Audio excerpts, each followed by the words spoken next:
Let's try again. All right, recording progress. Hello, everybody. So we are with another session with Women in Africa. We're gonna talk about today a very sensitive topic on female genital mutilation. We have the honor of having Queen Sheba. And Queen Sheba, she's the youngest daughter of two Bishop James Edward and Didi Lee Dubois. She's an accomplished humanitarian champion working and operating an international voluntary nonprofit in Senegal, West Africa, that support the needs of women, youth, girls, and orphans with, for the past about 20 years. So we are very pleased to have her today. Hi, Queen Sheba. Hello, Dr. Jess. Thank you so much for having me. Thank you. Yes, and she has a nonprofit called Queen Sheba Village. So it's our guest today, and together we're going to talk about female genital mutilation on the African continent. And so according to the World Health Organization, more than 200 million girls and women alive today have undergone female genital mutilation in 30 countries in Africa, the Middle East, Asia, and so it's not just specific to Africa. And unfortunately, the female genital mutilation is mostly carried out on young girls between the age of infancy and 15 years old. So very innocent young ladies, little girls that are undergoing female genital mutilation. For those who are not familiar, and according to the World Health Organization, FGM is a violation to human rights for girls and women. There is treatment for female, we're gonna just say FGM for short, but FGM stands for female genital mutilation. Treatment of the health complication of FGM is estimated to cost the health system of $1.4 billion per year. So female genital mutilation is a social issue, and we are gathering today because yesterday was the International Day of Zero Tolerance against female genital mutilation. So a little fact to start and set the scene. And I would like Queen Sheba to tell us a little more about what she knows about female genital mutilation. Thank you, Dr. Jess, for having me on this evening. Unfortunately, millions and millions of girls and women, infants, like you stated, have been cut on this horrific, traditional cultural habit of rituals that has been carried out over the hundreds and hundreds of years. And I also would like to say, too, that because it's a cultural norm for this to be carried out in Africa and many other parts of the country, of the world, it's in Canada, it's in the Middle East, it's in the United States of America. People don't understand and believe that, but that is true. That's how wide and big female genital mutilation is. But we would like to say this as well, because it's such a normal cultural habit that's been carried out and practiced for so long. They don't think the women involved. They don't believe that it is mutilation. It's cutting. It's FGC, which is unfortunately mutilation as well. So they look at it as if it's a normal thing to do, it's the rite of passage to do, and they are not going in it with a force to hurt, even though it not only hurts, but it kills. So you would think, okay, if it's killing and harming girls, bleeding to death, hemorrhaging, and all kinds of problems, and going to the bathroom, childbirth, you would think that they would say at some point, well, this is not right, But after all of these cultural, and they believe religion, but it's not true about religion. I'll get to that in a minute. All of these type of, when something's been carried out for hundreds and hundreds and hundreds of years, because it's the right thing to do, your sense of so-called common sense of reasoning or logic don't even come in. So, we are here to educate, not to, because the topic is so sensitive, not to judge, not to harm, not to disrespect a culture that has been carried out. So we want to approach it delicately, but at the same time, we want to get to the point of the matter of the circumstances and situations. What, as a result, what happens after the fact to the body, to the mind, and to the spirit of the right of the girl, the right of the woman, and the infants and children who don't have a voice. Yes, and thank you for sharing that, Queen Sheba. So, continuing in the same sense as you say, we have different type of female genital mutilation, right? And according to the World Health Organization, there are 4 major types. There's a type 1, and I will post that on our social media page, the article. Type 1, according to World Health Organization, there is a partial or total removal of the gland, the clitoral gland. There's also another one, it's different gland and all that. I'm not sure I'm going to say that properly, but there's 4 different types, and all of them are harmful, no health benefit. So I will post the article. I just for the sake of time too, I'm not going to go into detail, but we're going to have that on our website, on our social media page on LinkedIn, on Facebook, so you can read. So what I want to get into, it's actually no health benefit, only harm, and immediate complication or FGM includes severe pain, excessive bleeding, genital tissue swelling, fever, infection, urinary problems, wound healing problems, shock, injury to surrounding genital tissue, and even death. As Queen Sheba just said, those are the immediate complications that was identified by the World Health Organization. And there's also long-term complication with menstrual problem, vaginal problems, sexual problems. So this is a very, and they also mention psychological problems, depression, anxiety, need for surgery. So pretty much the body of the girls is destroyed.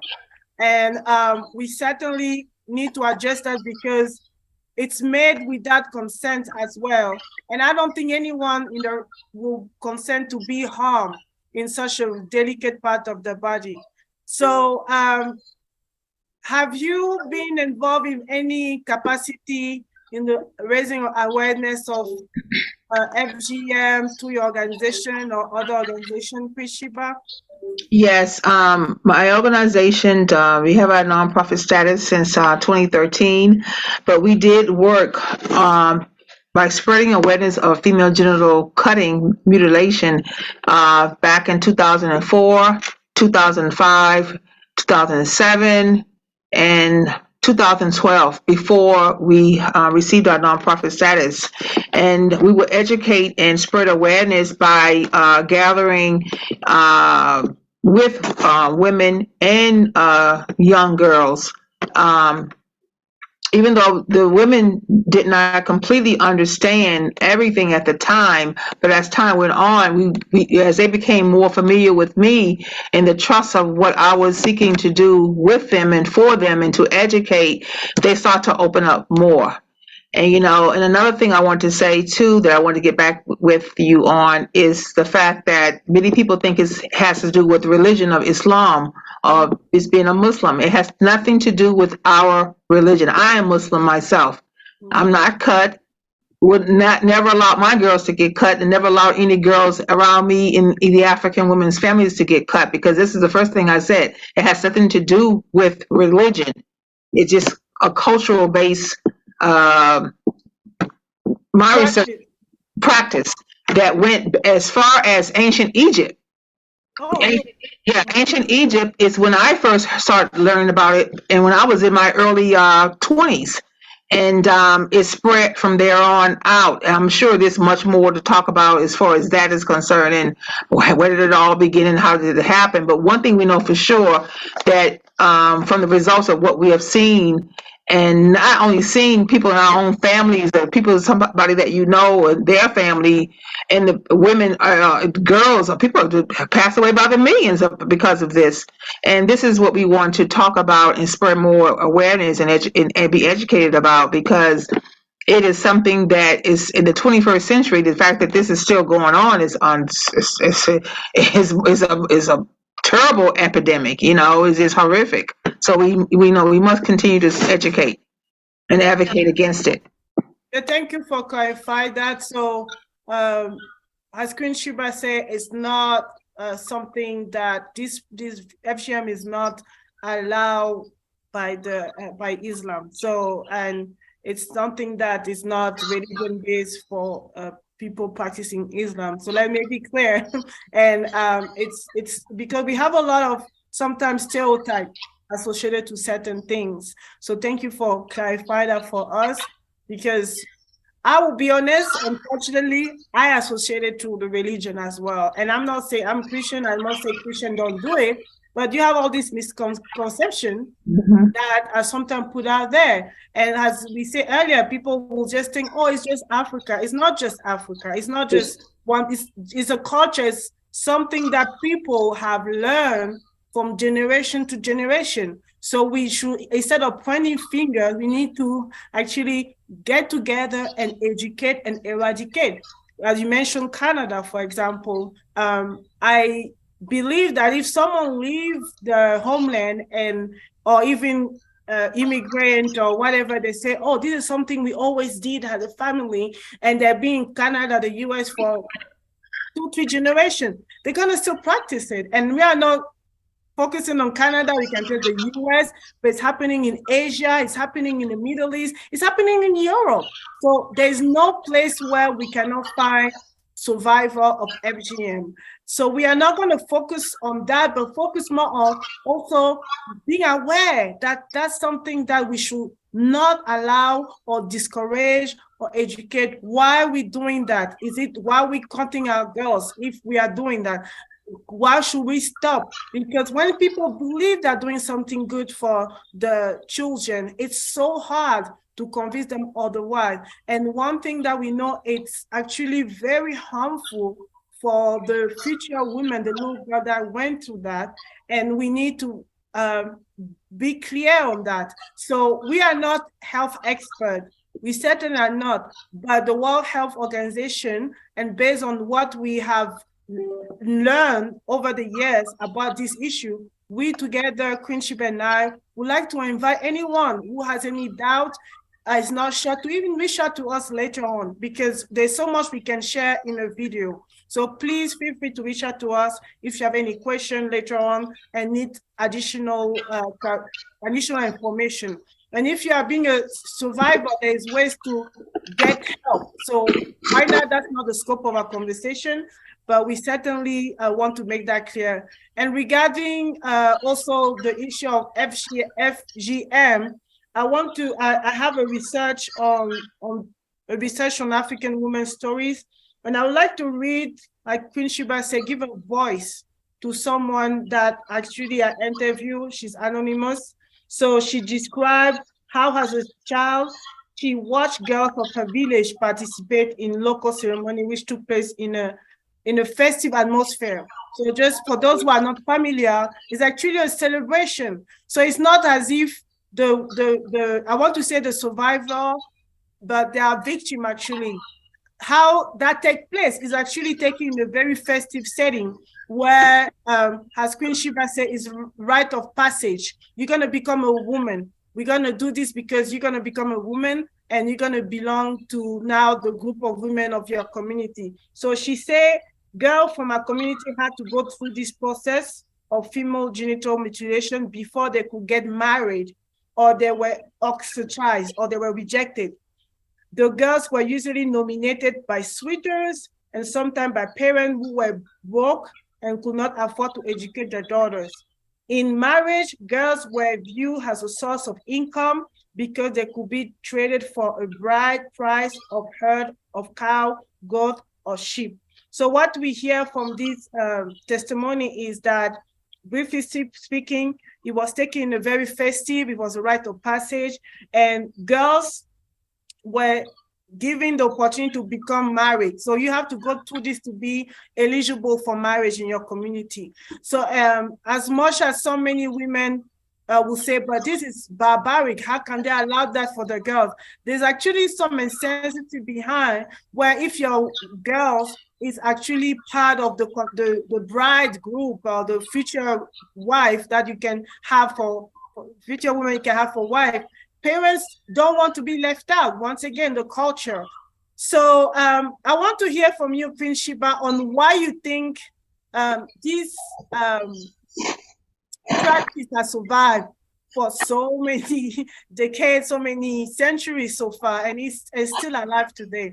I think like anything else in life, as us as human beings, mortals, human souls, we when these ignorance and evils take place, they tend to linger and they tend to thrive, unfortunately, lingering.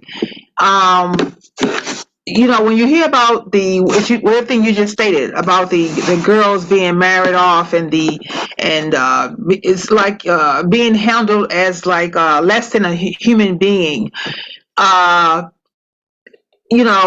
Like I said, when I first heard about it myself, it was so much about it in a lot of the Islamic states, in a lot of the Islamic countries.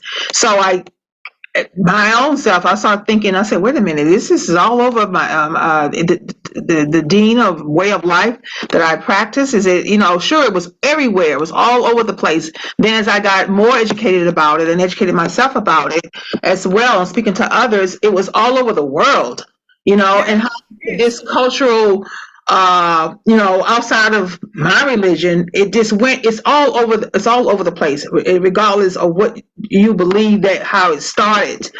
And a lot of it too is I heard about it from people women get cut because of marriage and sexual pleasures and all this type of stuff. Then I was like, okay, then let me cut you, Okay, well, after a while.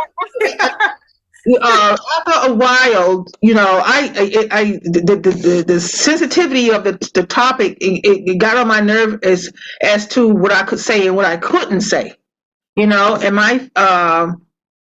my opinion is like, why does racism continue to linger in life? Because people want to carry it out and they just want to. I don't know if it makes men or people think it's you feel superior in doing this evil barbaric act.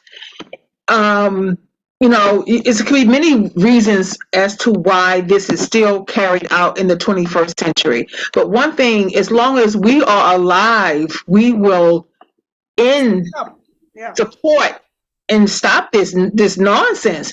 And it's just horrific. It has did more harm than any good. It has nothing to do with religion. I don't even think it's in the Bible. And I have much. It's not in the Bible. No, I also come from a Christian background. My father is a bishop. So where in the world does this stuff come from? It comes from a lot of ignorance being spread over and over again. And if the ancient Egyptians did do it, if they did practice it, that was them in their time. And because they had such advanced knowledge of what they were doing, not to say that I agree with it. It's just that, why should we do it? And it doesn't make any sense to me. Why should we continue to allow this? And there are groups on the ground in Africa that are advocating against this, which is a good thing. We are advocating against it, and we plan to continue to do so because it has no place in society today, and it has to end. We must do all we can to support the end and spread awareness and advocate for it to continue to solve it, to end it. Definitely. And something that came to mind as you were talking is, who are the beneficiary, if I can put it that way? Who are the ones who benefit from it, and why are they benefiting from it? And of course, we're not going to point finger, but we need to really also examine ourselves. Like you said, it's a barbaric practice that must stop, and it starts with raising awareness. And I want to say personally, based on my research as well, that we, the women, have the power, and it's done to our babies. We are the one giving birth to them. And as much as we can also say, who benefit from that? We have, like you mentioned, some underlying sexual pleasure. I don't know about all the details, and I would love to have someone telling me, oh, I think this is good, because I don't have that person coming to, and I think it's very wrong. But we certainly have women practicing, the women are the ones doing this practice, cutting our babies, cutting our girls. And we're asking you, please, if you're one of them, educate yourself, because I know that I read quick research say there's some financial benefits. So going back to what I'm saying, maybe that's something they feel like, I'm gonna have money. It's something we give you a statue in your communities. Please, can you find something else to do to make your money? Because I know that's horrible to benefit from someone else's harm. And the men, I asked the men, would you like to be cut? Like, and I think the women will say, well, I got caught, I'm okay. But the men, this is your daughter, this is your niece. I feel personally, that's not back up our research, that there's a sense of power that based on, it's like, are we going to be able, and once again, I'm thinking aloud, but if it feels to me that is also rooted to sexism, where these women has been cut and she will not be able to run around, these little girls. And I just want to say, regardless of the reasons, it's barbaric. We need to stop doing this to our babies and ourselves as women, and really be aware that it's not healthy. And that's absolutely. Yeah, go ahead, Queen Sheba. Absolutely. And as you say about, because we know that the women, the older elder village chief women, have been the main spear and cutting. But where do they get it from? They get it from their mothers and their mothers and on. So like, it came from wherever it came from, and it continues. And a lot of this stuff too, besides the men being perverted ways, or whatever the case may be, a lot of this is also is entrenched also with poverty. Yes. Poverty is one of the biggest reasons of a lot of things happening on the continent, and not on the mother continent, but all over the place. When poverty breaks down self-esteem. It breaks down value. It breaks down integrity. And then when you're in poverty, you're doomed to participate in any type of activity or practice. Exactly, that you cannot control. And it's rooted in a lot of different things, as we just spoke about, and as you just stated. But what I'm happy to see, as I see more and more, there are men getting more involved now. Young men. We teach our male children about this, and let them visually see. Not just talk to them about it. Let them visually see what this does to the human body. Yes. Put it in their face. Put it in everyone's face at what happens when you do this. Yes. Yeah. And that's something that is definitely very sensitive to see, but when we cannot visualize certain things, it's easier to block it and just say, oh yeah, it's like watching a woman giving birth. You will never think of, again, or witnessing a father be present, or man, for his spouse, watching her giving birth. I mean, certainly we women naturally may sense that power, that struggle of carrying a child or watching our sister, but the other gender to sometimes maybe detached or certain experiences because they haven't been fully be aware of the details. And I think that, yes, we need to get, I always say we need men and women, boys and girls, to be in the same room on this kind of topic. Because as much as a mother will say, no, I don't want my child to go through this, my daughter, the father is maybe the breadwinner, he's the head of the household, and he also need to have that understanding and be part of the conversation. So together as a family, we, and as a community, has a, trickle effect. Is going to just affect us positively. So I want to also go back to the reason, according to the World Health Organization, on why the female genital mutilation or cutting is performed. They stated that it's a social convention, a social norm, cultural norm, as we have been talking about. So there's a pressure for families, for parents to be part of the community. So since everybody's doing that, we're going to be doing that to our daughters. Guess what? It's your daughter. You don't have to do it. You gave birth to her. Please know that this is not good for your daughter. And it sometimes takes one courageous family, one courageous father, one courageous mother to stand for her daughter, because it has detrimental effects. And maybe one day God bless me to have a doctor who actually has that knowledge and share in detail what are the health effects. Because once again, I try not to go away from something that I'm not really knowledgeable, but we have the research out there. It's very easy to find in nowadays.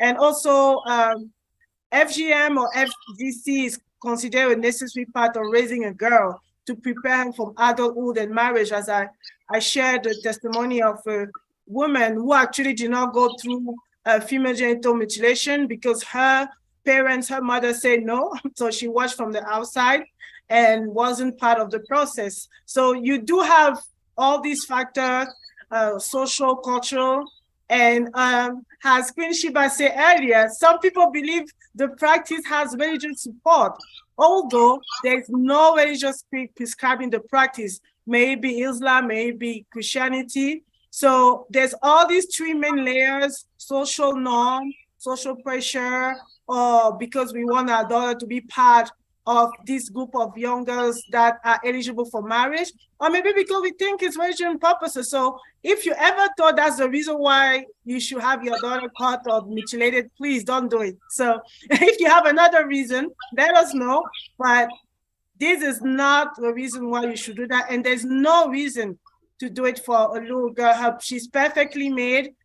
She doesn't need to be cut or mutilated.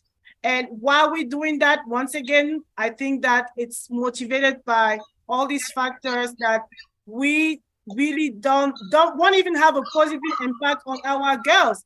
So no health benefit, only harm, and FGM, we condemn it. And Queen Sheba and I, we think it's a barbaric practice that we need to really continue to talk about until it's completely eradicated.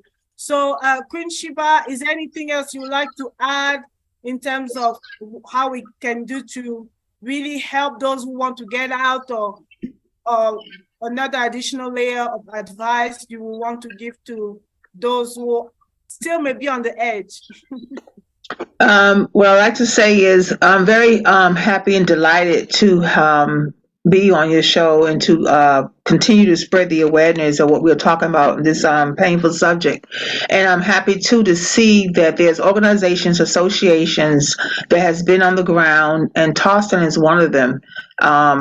There's another one, Black Orchid, and there are several that have been on the grounds, and they are working on behalf of this same topic. If we educate, and it's important to not only to talk about it, but it's important to go into the villages and be on the ground, hand in hand with the women, the chief women, the chief village males and females and children, to educate. And they are being open, they are being receptive, they are listening, they've heard it, they've seen the damages, they've seen what it is, and they are coming together step by step slowly, but surely, and we are getting this job done, because it's not the only thing that my organization does. It's just one of the educational awareness of topics that we touch on and that we continue to talk about often as possible. So, I'm very optimistic and excited to see that it's never going to be a quiet moment of continuing this harmful, barbaric practice. No, we're going to continue to educate, to spread awareness, and to be on as many shows as you can invite us on, talking about the same thing to get it done. Yes. Thank you. Yes, certainly we are hopeful. And I don't have the stats with me here, but we certainly are not. We are certainly making progress, and we need to stay positive. We need to believe that it's a matter of education, like awareness. That culture doesn't always make sense. It's just something people they received from the ancestor. It was passed down, and it becomes the social norm. And we are not condemning you, but we are begging anyone that may be involved that please reach out to Queen Sheba. I'm gonna make sure we have the list of organization you mentioned for those who are survivor, who want to know more. We are here for you too. I mean, one at a time. We have a little network, and I'll be happy to connect with Queen Sheba, and she can also reach out to organization to support you, because someone may look at it and say, "Oh, I would like to raise awareness." And they learn from you, Queen Sheba, or other organizations. So, and once again, it's not a condemnation; it's raising awareness. It's saying that we believe that we're in the right direction, but we need to do more, because there's so many other little girl this year I'm going to be mutilated and caught, and we need the fathers, the mothers, the uncles, the auntie, the big sisters. It's a village that everybody's to join in. Yes, absolutely. Well, thank you so much for joining me today, Queen Sheba. It was a pleasure to talk with you, and I look forward to having you for another topic and to get to know more about your work through your that you are doing in Senegal, to your organization. Thank you so much, Dr. Jess, for having me. It was a beautiful pleasure to talk with you. Thank you. You're welcome.